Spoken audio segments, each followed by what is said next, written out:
La mayor economía de Europa, Alemania, se ha comprometido a alcanzar la neutralidad climática en 2045. Tras un periodo de crecimiento lento, el país ha luchado por mantener baja la inflación. Pero ¿puede Alemania equilibrar las políticas económica y climática? Hablamos con el vicecanciller y ministro federal de Economía y Protección del Clima, Robert Habeck, para saber más.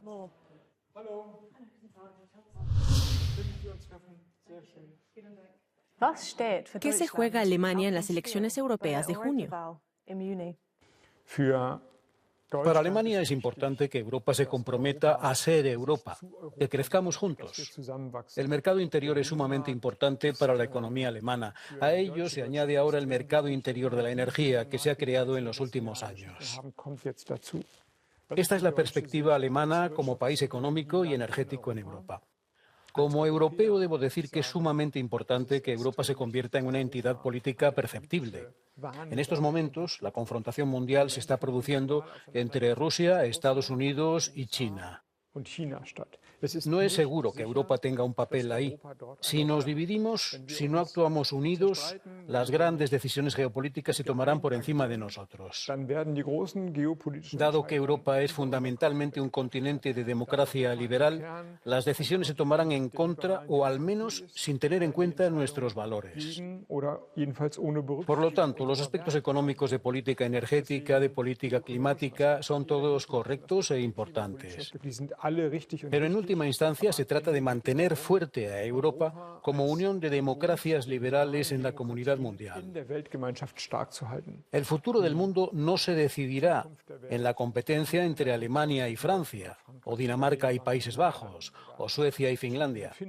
El futuro del mundo se decidirá en la competencia entre Estados Unidos, China y Europa, y potencialmente India y Rusia. Los Estados-nación en Europa deben reconocer que su papel existe en Europa y afirmarlo.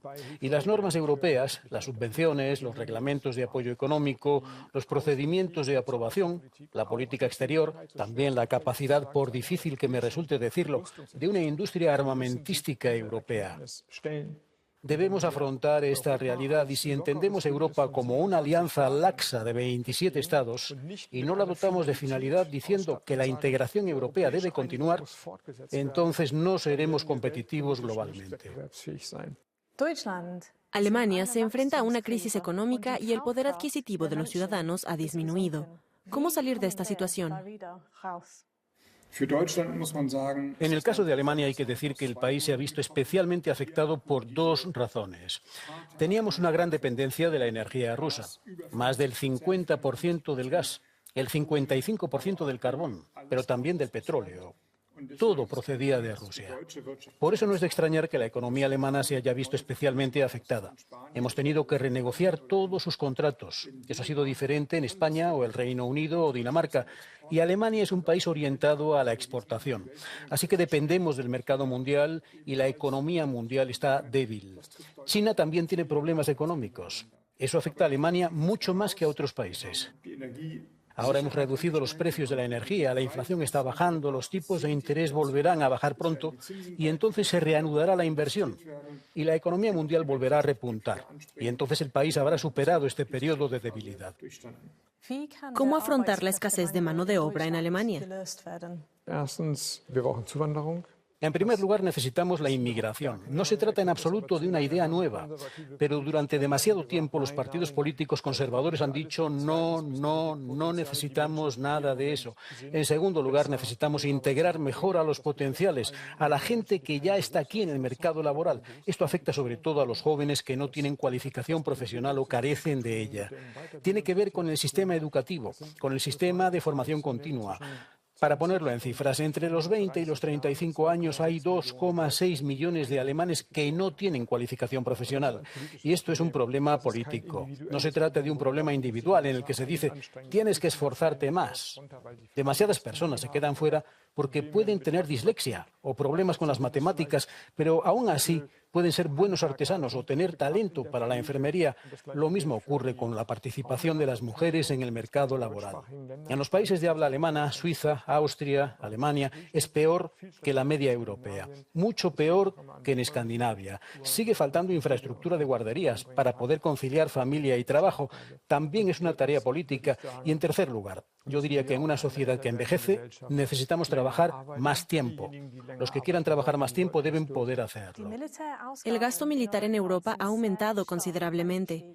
¿Cuáles son las consecuencias para la economía?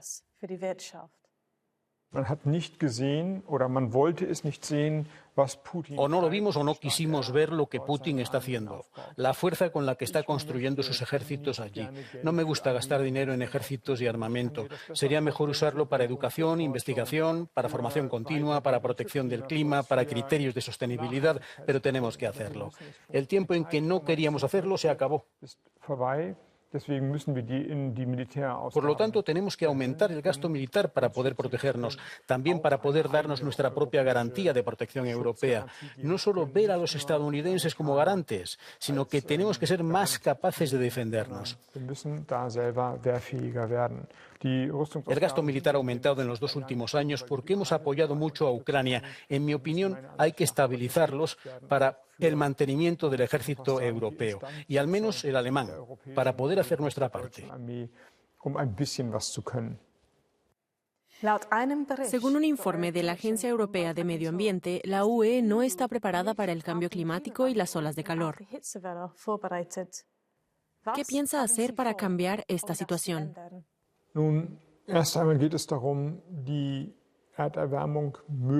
Ahora, ante todo, se trata de limitar al máximo el calentamiento global. Se trata únicamente de frenar, de contener la curva de forma que la gente pueda adaptarse. Para soportar este cambio significativo, como organismo biológico y como cohesión social, como comunidad social. Y eso significa que debemos hacer nuestras ciudades más resistentes al calor y a la lluvia. La agricultura debe ser más sostenible. Necesitamos embalses de agua en las regiones áridas. Necesitamos revisar la gestión del agua. Y las medidas de protección del litoral son inversiones importantes. Más velocidad en la transición energética en Europa. ¿Qué hay que hacer? ¿Y qué significa eso para la industria y las personas? En